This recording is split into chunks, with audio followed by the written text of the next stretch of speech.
अस्सलाम वालेकुम। आयात ऑनलाइन अकेडमी में आउं सभिनी खे मोस्ट वेलकम चऊं था।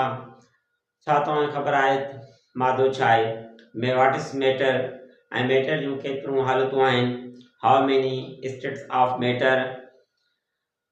अचो त इन जे बारे में पढ़ूं।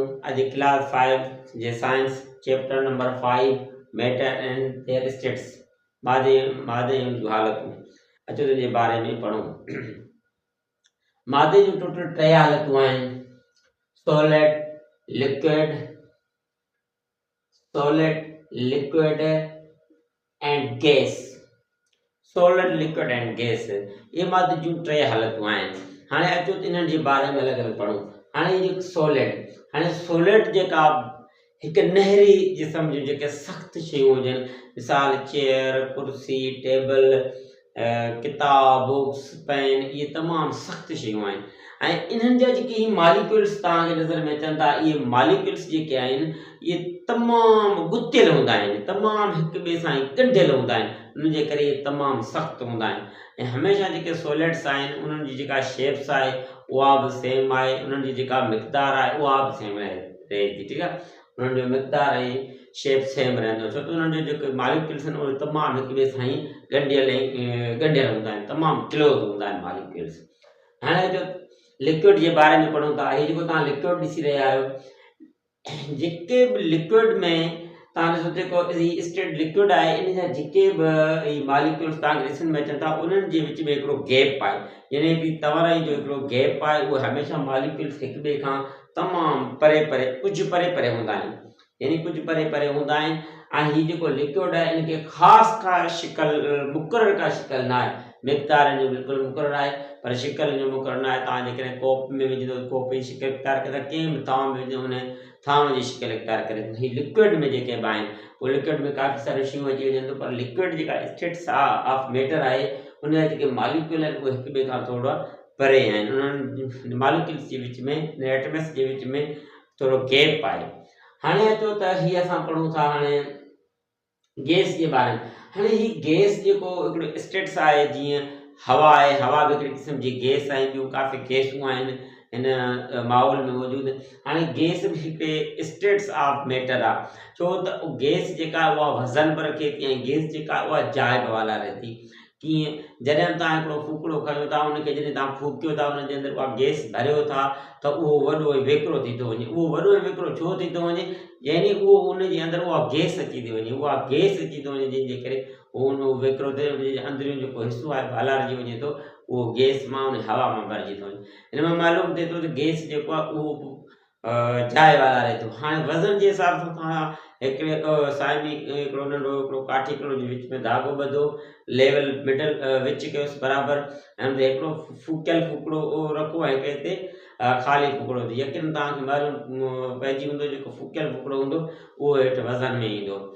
हाणे इहे गैस जेका आहे, गैस जे जेके मॉलिक्यूल्स आहिनि उहे तमामु हिक ॿिए खां परे आहिनि, तमामु हिक ॿिए खां परे हुजण जे करे उहे हवा में मथे उॾामी आराम सां वञी वेंदा आहिनि।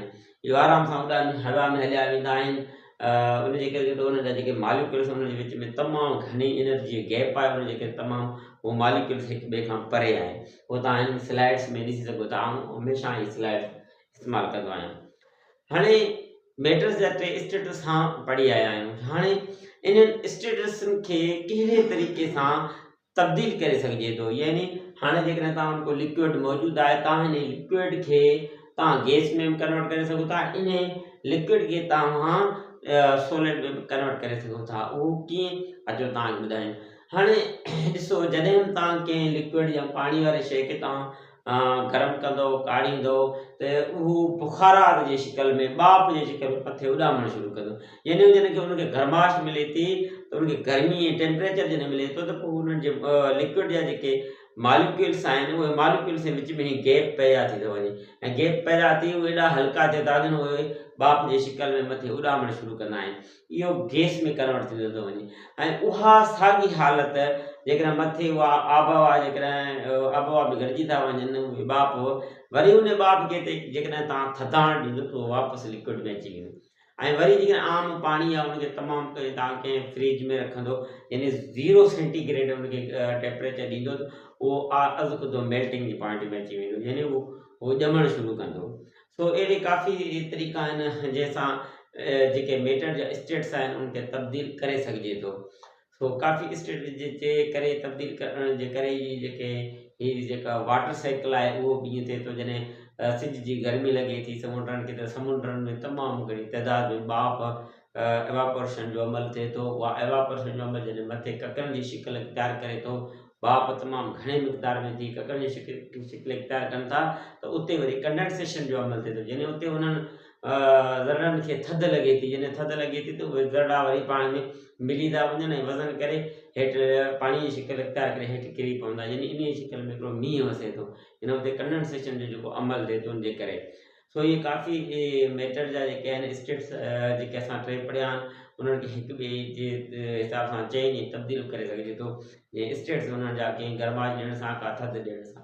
सो अॼु जेको असांजो टॉपिक हुओ मैटर ऐं देयर स्टेट्स जे बारे में हुयो। असां लेवल क्लास 5 जो ख़ासि ख़्यालु रखे करे तव्हांखे उहो ॼाण ॾींदो जो क्लास 5 जो असां फ़िलहालु स्टार्ट कयूं था। ठीकु आहे। हाणे हिन जे बारे में असां वटि काफ़ी सवाल वग़ैरह जेके आहिनि उहे सवाल तव्हां हिते जेको आहे असां स्क्रीन ते शो कयूं पिया। पोइ जेके सवाल तव्हां दोस्त खे अचनि सम्झ में उहे तव्हां